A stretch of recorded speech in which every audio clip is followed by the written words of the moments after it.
Buku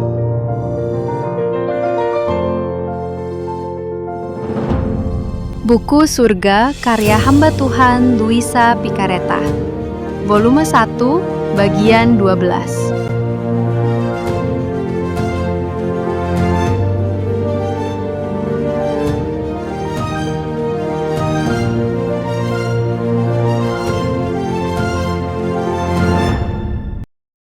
Setelah itu, aku kembali sadar. Dan kemudian aku menyadari bahwa aku dikelilingi oleh keluargaku. Mereka menangis dan sangat cemas.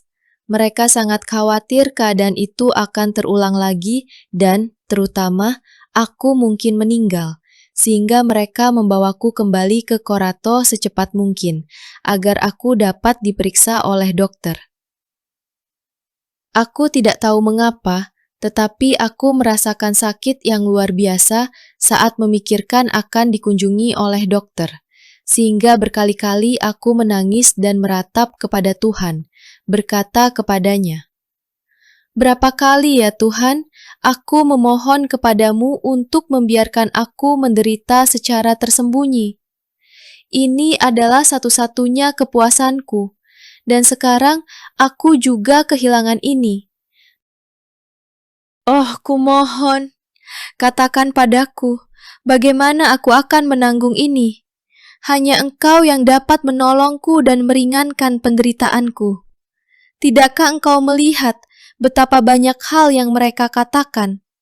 Ada yang berpikir begini, ada yang berpikir begitu, ada yang ingin menerapkan satu obat padaku, ada yang lain, mereka semua mengawasiku. Sedemikian rupa sehingga mereka tidak memberi kedamaian lagi padaku. Oh, kumohon, tolonglah aku dalam begitu banyak penderitaan, karena aku merasa hidupku mengecewakanku." Dan Tuhan dengan penuh kasih sayang menambahkan, "Janganlah engkau menyiksa dirimu sendiri karena hal ini. Yang kuinginkan darimu adalah agar engkau menyerahkan dirimu dalam pelukanku, seolah-olah engkau telah mati. Selama engkau tetap membuka mata untuk melihat apa yang kulakukan, dan apa yang dilakukan dan dikatakan oleh makhluk-makhluk, aku tidak dapat bertindak bebas atas dirimu. Tidakkah engkau ingin mempercayaiku? Tidakkah engkau tahu betapa aku mencintaimu, dan bahwa segala sesuatu yang kuizinkan, baik melalui makhluk-makhluk, atau dari setan, atau langsung dariku, sesungguhnya untuk kebaikanmu dan hanya berfungsi untuk menuntun jiwa ke keadaan yang telah kupilih untuknya. Karena itu, aku ingin engkau tetap berada dalam pelukanku dengan mata tertutup, tanpa melihat dan menyelidiki ini atau itu, mempercayaiku sepenuhnya, dan membiarkan aku bertindak bebas. Jika kemudian engkau ingin melakukan sebaliknya, engkau akan kehilangan banyak waktu, dan engkau akan menentang apa yang ingin kulakukan terhadapmu. Adapun makhluk-makhluk, gunakanlah keheningan yang mendalam, bersikaplah baik dan patuh kepada semua orang. Biarkan hidupmu, napasmu, pikiranmu dan kasih sayangmu menjadi tindakan penebusan yang terus-menerus untuk menenangkan keadilanku.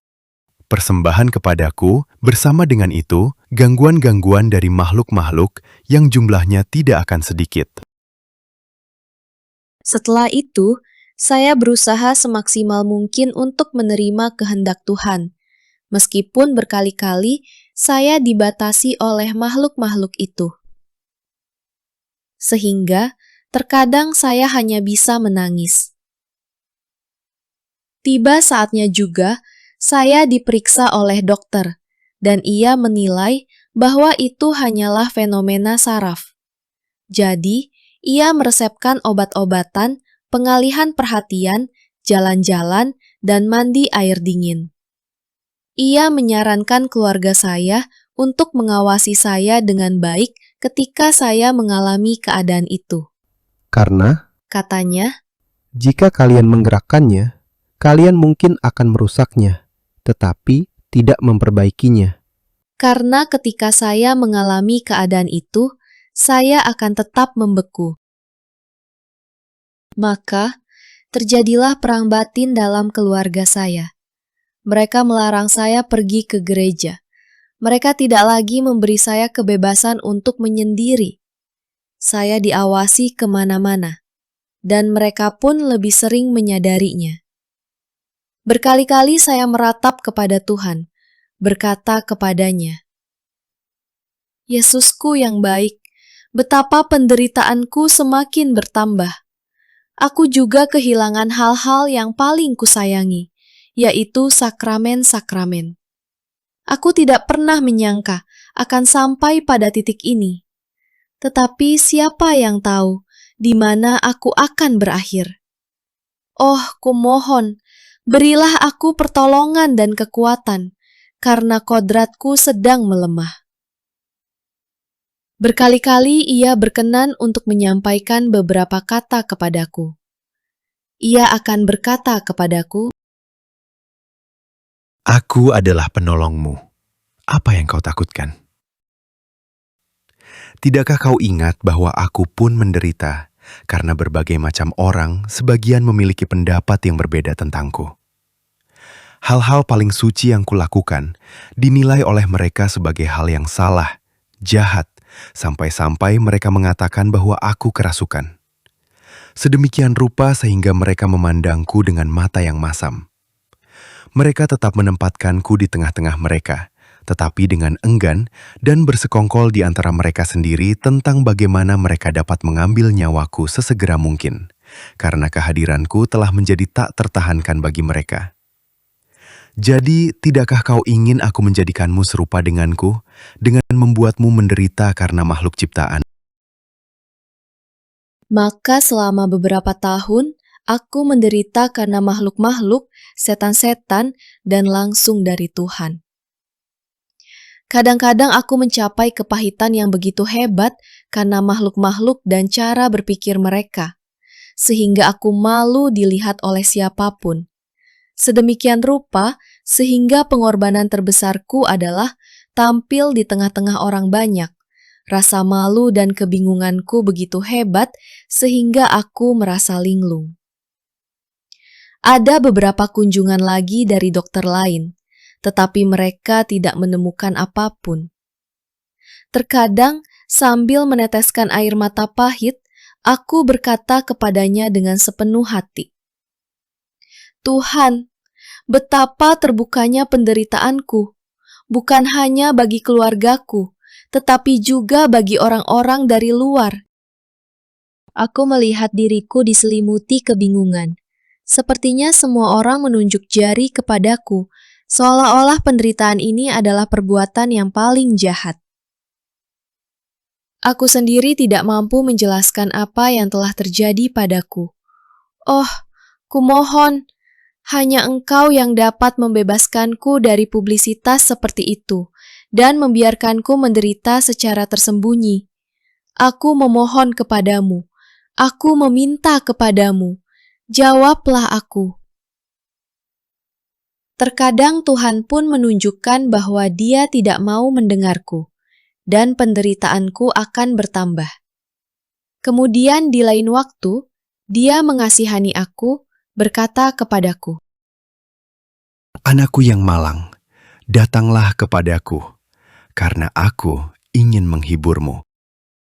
Kau benar bahwa kau menderita, tetapi tidakkah kau ingat bahwa aku pun... Oh, betapa lebih besar penderitaanku. Sampai titik tertentu, penderitaanku tetap tersembunyi. Tetapi ketika kehendak Bapa datang agar aku menderita di depan umum, segera aku keluar untuk menghadapi kebingungan, celaan, cemoohan, sampai-sampai aku ditelanjangi di tengah-tengah orang banyak. Dapatkah kau membayangkan kebingungan yang lebih besar dari ini? Sifatku sangat merasakan penderitaan semacam ini, tetapi pandanganku tertuju pada kehendak Bapa, dan aku mempersembahkan penderitaan itu sebagai penebusan bagi banyak orang yang melakukan perbuatan jahat di depan umum. Dengan mata terbuka, membual tentangnya tanpa sedikit pun rasa malu, berkata kepadanya, "Bapa, terimalah kebingungan dan celaanku, sebagai penebusan bagi banyak orang yang dengan lancang menyinggung Engkau dengan begitu bebas, tanpa sedikit pun penyesalan. Ampuni mereka, berilah mereka terang, agar mereka dapat melihat keburukan dosa dan bertobat. Aku ingin kau pun turut merasakan penderitaan semacam ini. Tidakkah kau tahu bahwa hadiah terindah yang dapat kuberikan kepada jiwa-jiwa yang kukasihi adalah salib dan penderitaan? Kau masih seorang gadis kecil di jalan salib, karena itu kau merasa terlalu lemah. Setelah kau dewasa dan mengetahui betapa berharganya penderitaan, maka kau akan merasa lebih kuat. Karena itu, bersandarlah padaku, beristirahatlah, karena dengan cara ini kau akan memperoleh kekuatan.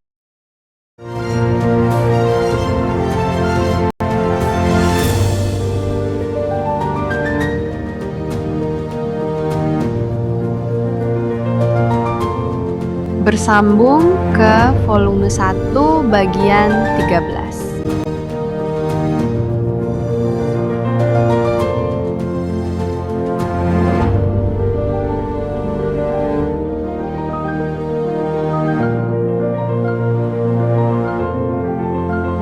Terima kasih. Kami menghargai waktu dan perhatian Anda. Sampai bertemu di video selanjutnya.